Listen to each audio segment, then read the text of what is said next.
I know it's hard, I know it's complicated, but I promised you've been waiting here forever. I had a much to say, but you're not here with me, no.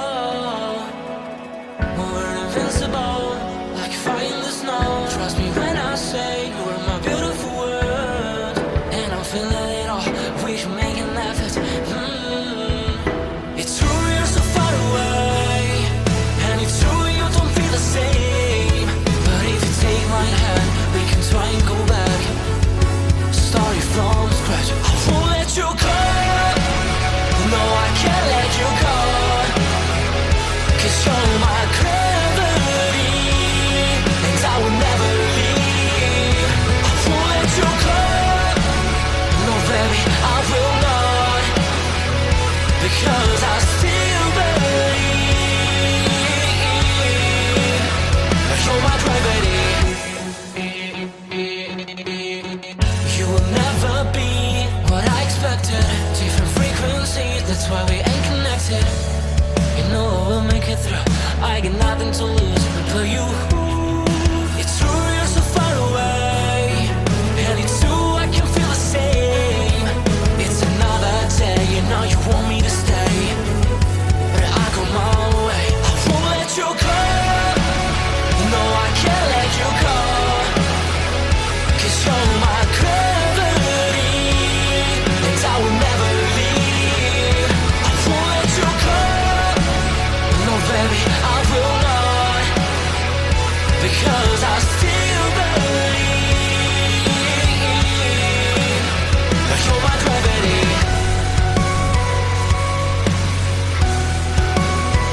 You're my gravity.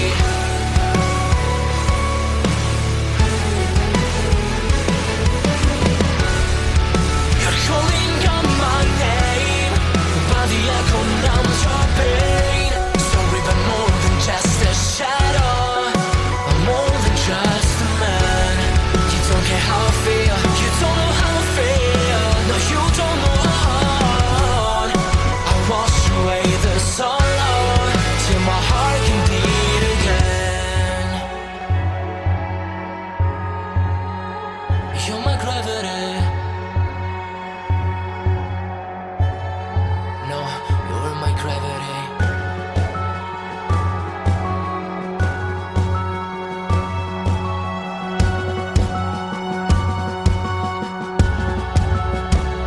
I will let you go, the only thing that I know. You were my gravity, but now I have to leave. I will let you go. Why do you feel that I want? What do you think that I want? I know how to breathe into my gravity, into my gravity, into my gravity, into my gravity, into my gravity. I know it's hard, I know it's complicated, but I promised you've been waiting here forever. I had a much to say, but you're not here with me, no. We're invincible, like fire in the snow. Trust me when I say you are my beautiful world, and I'm feeling it all, we should make an effort. It's true you're so far away, and it's true you don't feel the same. But if you take my hand, we can try and go back, starting from scratch. I won't let you go, no I can't let you go, 'cause you're my gravity, and I will never leave. I won't let you go, no baby I will not.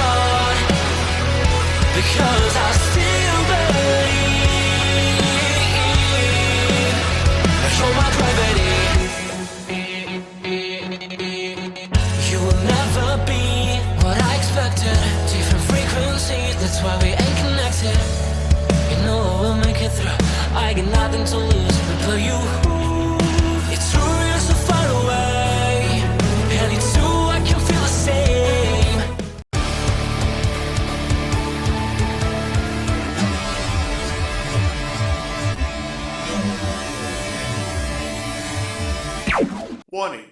The Duracell Cup Series data file you have attempted to access is out of date. Uploading current file now.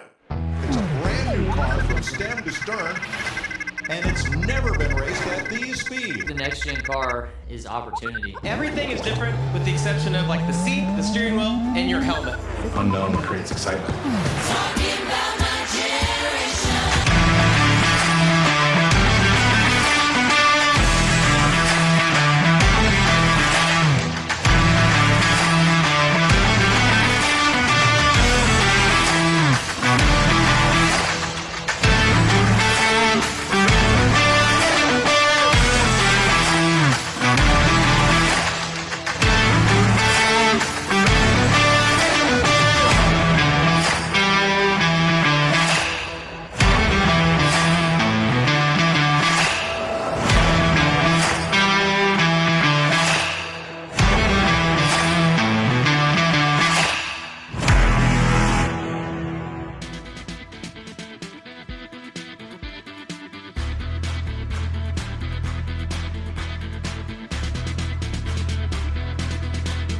Good evening, ladies and gentlemen, and welcome here as we get set for full day qualifying in preparation for our 9th race of the 8th season of the NNSCRA Duracell Next Gen Cup Series. Continuing on our race weekend here from the Texas Motor Speedway here in the Lone Star Stadium. We kick things off with knockout qualifying. 3 drivers to be attempting for the 2 available spots in this week's race. 5 minutes on the clock. I'm being told that the timer has begun. And we will wait for those 3 drivers to head out onto the racetrack. They'll have some pretty ample time to be able to put down the lap times. Hopefully, we'll get them the top 2 fastest speeds and lock them into this week's field. But one thing that we kind of observed from yesterday's full day qualifying for the light series is you've got to get those lap times in early, and I think we're going to be observing that later on here when we end up having 42 cars on the track as well. Things are going to start getting very congested. Tires are going to wear down. The lap times you set maybe in the first 5 or 6 laps are going to be your money laps, and after that you're probably just going to be trying to test the long run of your car because, as we mentioned, it's an in-pound race from qualifying to race, so any adjustments you make in preparation for the big dance have to be made during the qualifying session. That's why they're given 15 minutes during the main group in qualifying. There you see our 3 drivers lined up on pit road. Nobody has made a move as of yet, and we have already crossed over a minute down in this qualifying session, nearing 3.5 minutes left. But you see our 2 regular full-time drivers, non-charter capacity, Bryce Egan and Autumn Brooks, and then Chris Dollerton. We mentioned this yesterday in the lights pole day qualifying session. Dollerton, one of 2 Texas natives that is doing the double this week, or at least attempting to do the double, I should say. Dollerton will be taking part later on this evening in the Duracell Ultra Light Series race, but he has to qualify his way into the field here for the Cup race. Carson Gum, he's driving the Garage 55 All-Star car in the Lights race later on tonight, and we will see him in just a few moments, along with the other 39 locked-in drivers in the second leg of our qualifying session. Autumn Brooks onto the racetrack here. We'll see her roll off 3rd in the Lights race later on this evening. Autumn looking to make her 7th start on the season. A Mazda out of Garage 55. And this time around, will have completed the first timed lap here with 2.5 minutes remaining in the session. 29.028 going to be the benchmark for everybody else to try and match up against. Was watching as she was coming down the front straightaway here, only up to 5th gear, about 190 miles per hour into the corner, not utilizing 6th gear on single car run. We may end up seeing drivers shift to that 6th gear when we end up being in one big pack tomorrow night. As a bit of a back and forth right here between Dollerton and Brooks. Dollerton had the top spot. Now Autumn Brooks battles back with a 28.957. Bryce Egan on the clock. Dallerton going to get a nice toe off the back of the 9 here off of turn 4.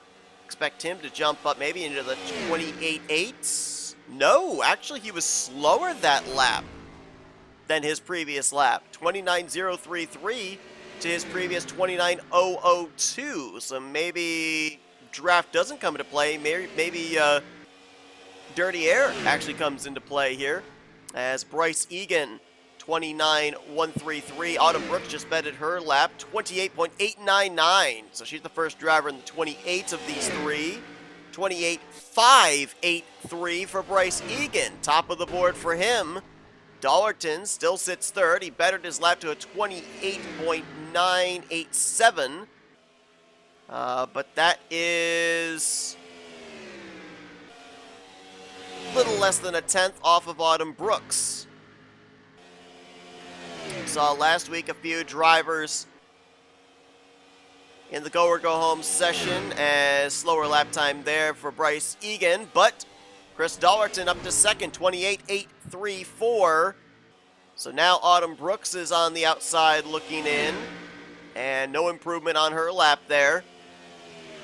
But we ended up seeing Chris Dallerton, we saw Ralph Mason, Andrew Miller all attempt the race at Sonoma last week, and it was the two full-time regulars, Bryce Egan and Autumn Brooks, that qualified their way in and sent the other three home. Right now, Autumn Brooks in danger of missing out on the show with 10 seconds left. Bryce Egan handily at the top of the board at a 28.5. That's 0.3 higher than the other two's lap times. Egan looking for his 6th start on the season. And Bryce Egan, he has made 3 less starts than all the other chartered drivers, and he's already ahead of 3 drivers in the point standings.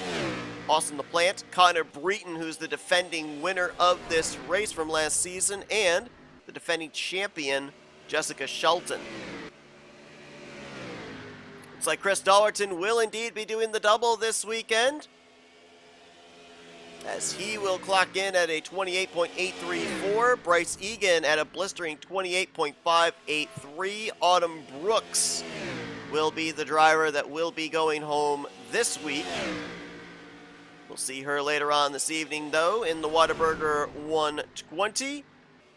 But she will have to wait until next week at the Coke Zero Super Speedway to make her next start here in the Duracell Next Gen Cup Series. So session concluded. There you see the official lap times of the 3 go or go home drivers, Egan and Dallerton. They will race tomorrow night. Autumn Brooks will not.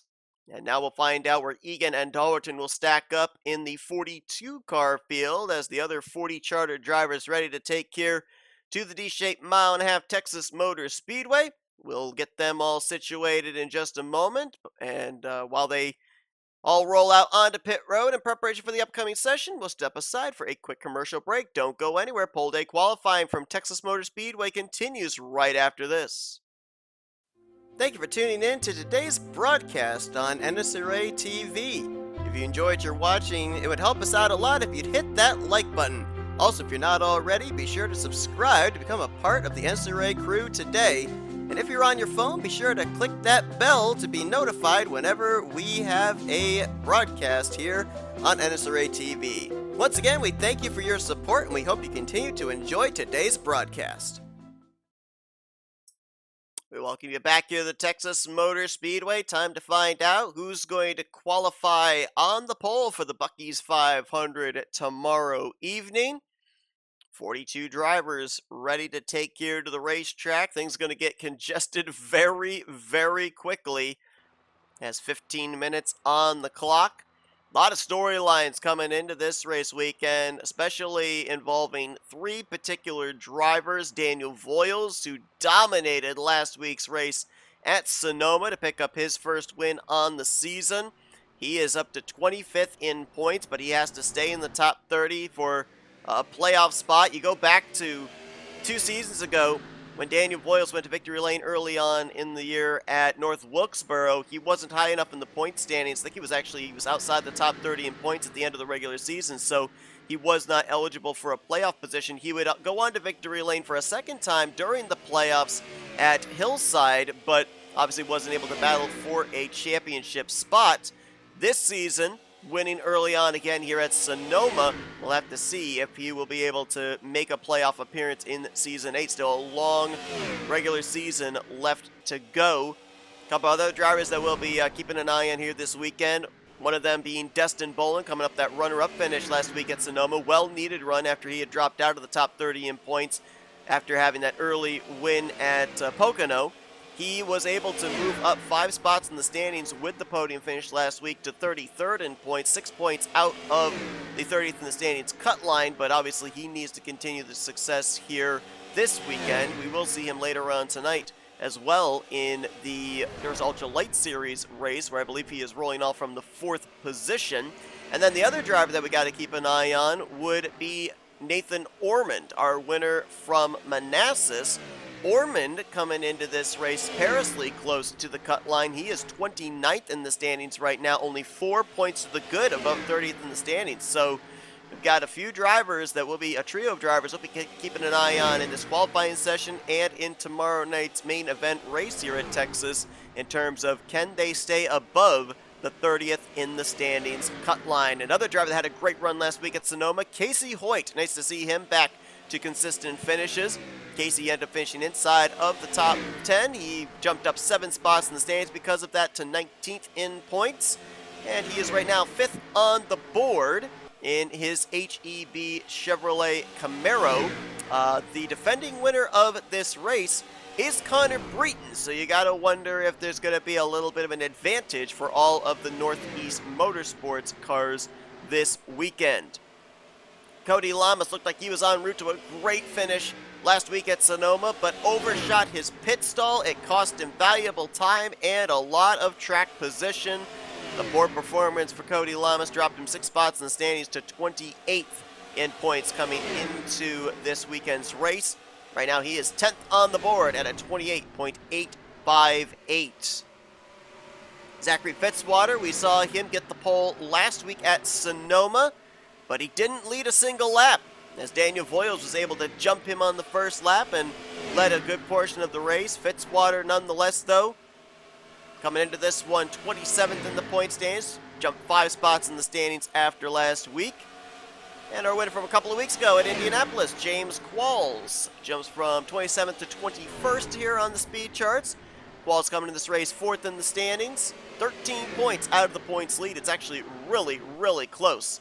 At the top of the point standings, you've only got 28 points separating your top 9 in overall standings, which means any of those drivers could leave Texas as the points leader.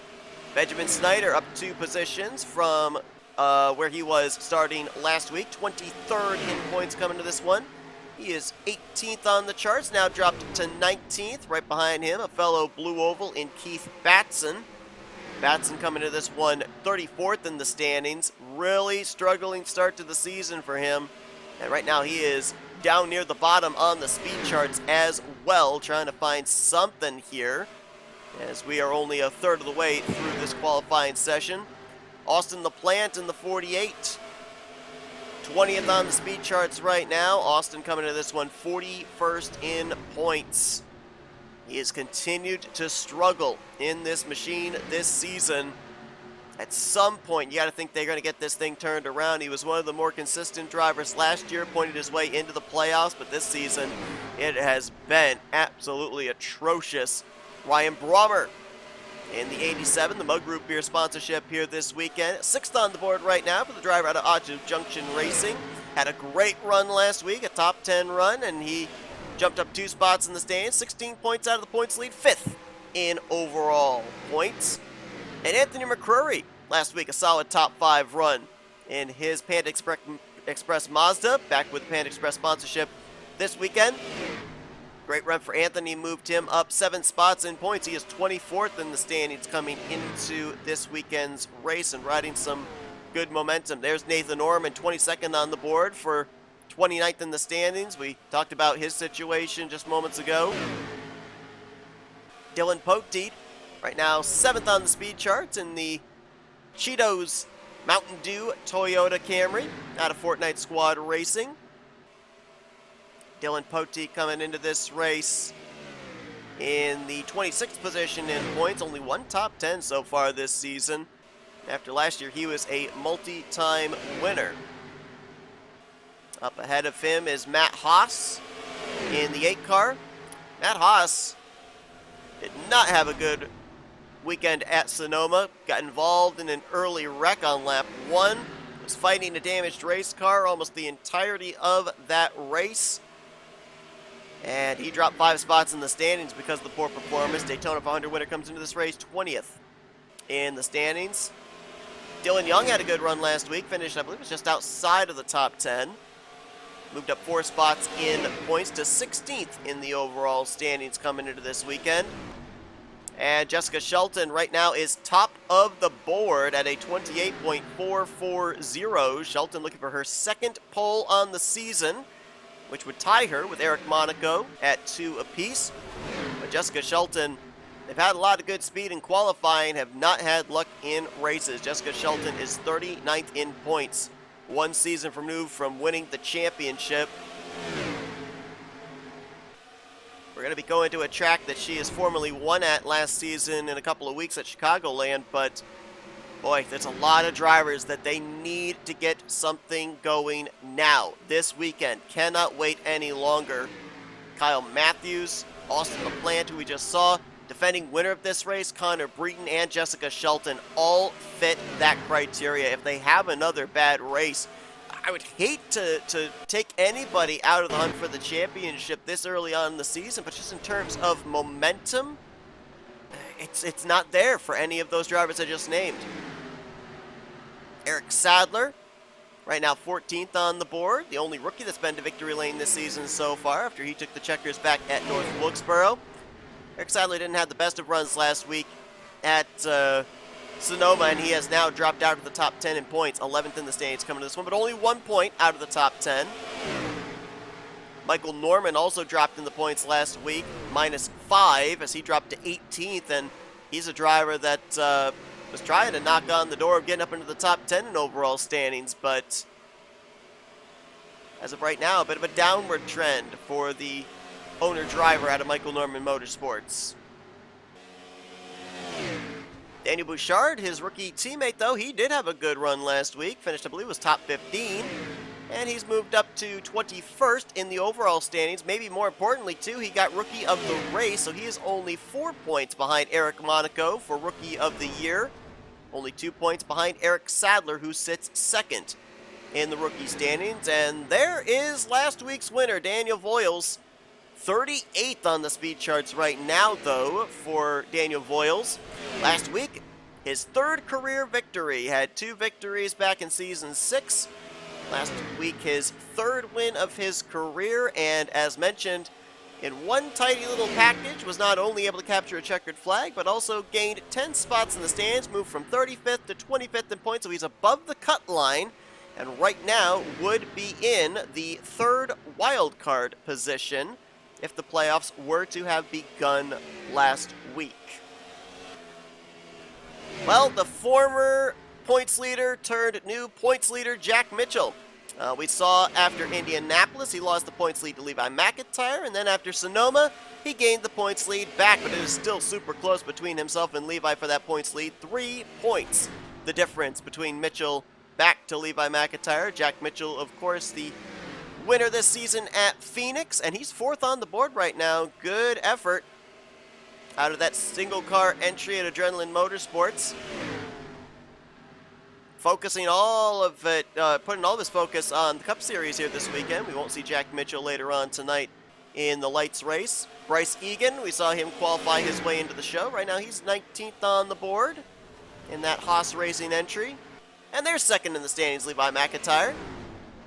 13th on the board right now for him, the 7-Up Zero Sugar Ford. As mentioned, 3 points out of the points lead. Eric Monaco, 2-time pole sitter.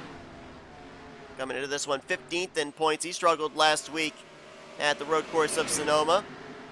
And he is 15th in overall points as a result. Lost 5 spots in last week's race. Chris Dollerton, we saw him moments ago, qualify his way into the show with the fastest lap. Ooh, little contact right there between him and Destin Bolin going into 1 and 2. Dollerton right now, though, 24th on the board. And let's jump up to that 0-2 of Destin Bolin, who, with that runner-up finish last week, gained 5 spots in the standings, but he still is below the cut line, 30th in points. So his Pocono win still null and void at this point in time. Only 6 points below 30th in the standings, though, but he's only 31st on the speed charts right now, so you got to find a little bit more out of that young motorsports entry. And Joshua Osborne, all of a sudden, the qualifying efforts seem to be going downhill for this team. Last week, qualified poorly at Sonoma, did not get a good finish because of that. Dropped to 6th in points, and right now he has the slowest lap time on the board. He's the only driver that has not broken into the 28-second bracket, 29.061 for the Joanna Atwood Motorsports entry. Kyle Matthews right now sits 10th on the speed charts at a 28.630. Kyle last week with a poor performance dropped 9 spots in the standings to 37th in overall points coming into this one. Former champion really been having a tough time. Matt McIntyre last week ended up moving nowhere in the point standings, was 8th going in, left Sonoma in 8th. He is 27 points out of the points lead. Still looking to get back to victory lane, but a long winless streak for the driver out of Michael Norman Motorsports, and right now he is 17th on the speed charts. You saw right there, I think Nathan Norman came down pit road, took on fresh tires, so that kind of shows the difference of fresh tires to old tires, especially over in 1 and 2, as we now focus on RJ Bishop, who is knocking on the door of the top 10 in points. A great run last week, up to 12th in overall standings, but right now 33rd on the board. It's looking like the young motorsports car is having a bit of difficulty in terms of speed here tonight. Eric Sadler is the highest running of those cars, 15th fastest, but then you've got Dylan Young in 32nd, Destin Bolin in 31st, and RJ Bishop in 33rd. So 31st through 33rd there for the other 3 drivers. Right around the same in terms of speed. Jesse Turner, 11th on the board right now. Jesse was another driver who did not qualify well last week and subsequently did not get a good finish either. Still looking for his first top 10 on the season. 35th in overall points coming into this one. Kyler Sustre right behind him. Kyler coming into this race 30th in the points. Another driver still looking for a top 10 finish this season. And Alexander Rowe is 21st on the speed charts right now. We already documented that great run he had at Indianapolis a couple of weeks ago. Alexander Rowe, with a decent run last week, has now cracked the top 10 in points. He sits 10th in overall standings, 41 points out of the top position. Nick Gunther in the 55 Mazda, with Carson Gum right behind him. A little ironic, as we'll see Carson driving the 55 Mazda in just a little bit in the lights race. Nick Gunther right now 6th on the board in his Mazda MX-5. Nick coming into this race 14th in points, slowly working his way up through the point standings. Gained a couple of spots after Sonoma last week.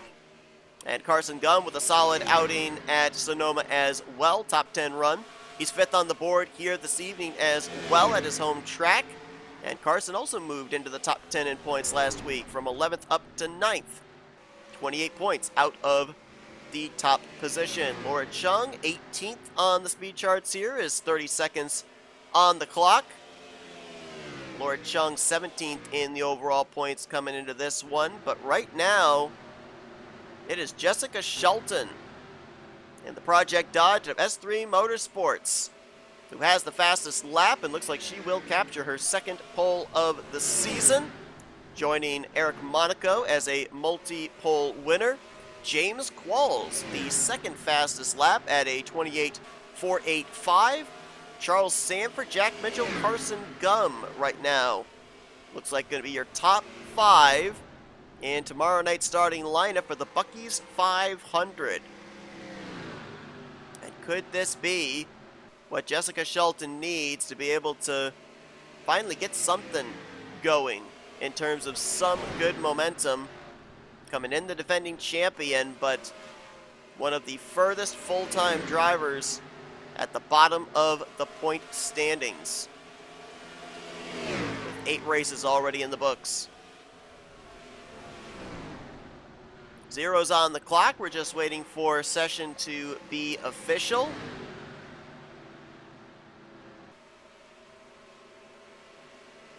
Nick Gunther is 6th, Ryan Brommer 7th, Dylan Poteet, Summer Henson, Kyle Matthews, your top 10. So 3 of the S3 Motorsports cars up inside of the top 10. And it appears 2 of the Auto Junction Racing machines, both the Fortnite Squad Racing Toyotas. There's a look at the qualifying results here from this evening. Just outside the top 10, a couple of Lake Effect Autosports cars there, and Jesse Turner, Eric Monaco, and your top 2 in the point standings coming into this weekend.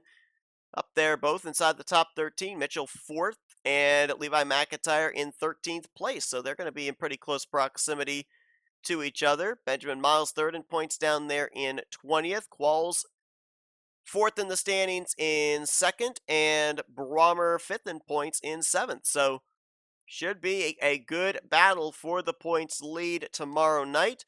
As you look at the rest of the results there, and a number of drivers who had really good finishes last week. Going to be starting pretty deep in the field there. Hoyt, Voiles, McCurry, 37th, 38th, 39th. All of those drivers finished inside the top 5 last week at Sonoma. And the defending winner of this race, Connor Breton, this was the first of, I believe, 3 wins he had last year. He's going to be starting pretty deep in the field as well in 36th place. So to go back-to-back here at Texas, he's going to have to pass a lot of race cars. But Jessica Schulten is going to get her 2nd pole on the season, and she and James Qualls will be leading us to green tomorrow night. Be sure to keep it here on NNSCRA TV, as at 7 o'clock we've got the Duracell Ultra Light Series drivers taking here to the D-shaped 1.5 mile Speedway in the Lone Star State for the Whataburger 120, and then tomorrow night, 7 p.m. Eastern Standard Time, it's the Cup Series drivers here at Texas to cap off the weekend with the running of the Buc-ee's 500. Hope you guys enjoyed this qualifying session. If you did, be sure to give us a like, subscribe, part of the crew today. And we have shown you your starting lineup for tomorrow night's race. We'll see you guys later on for the Duracell Ultra Light Series event. And until then, I've been Seth Cole, and you've been watching another broadcast courtesy of NNSCRA TV, offline racing at its best.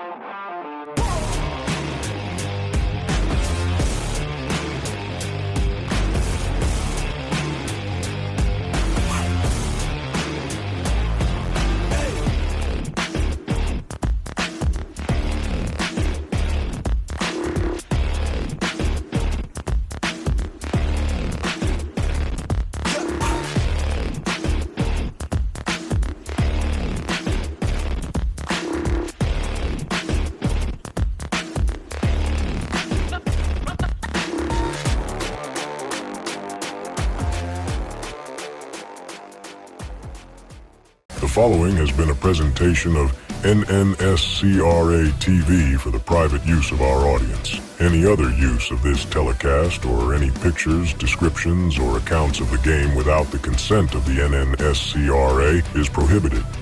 NNSCRA would like to thank all of our loyal fans, and we hope you enjoyed today's broadcast.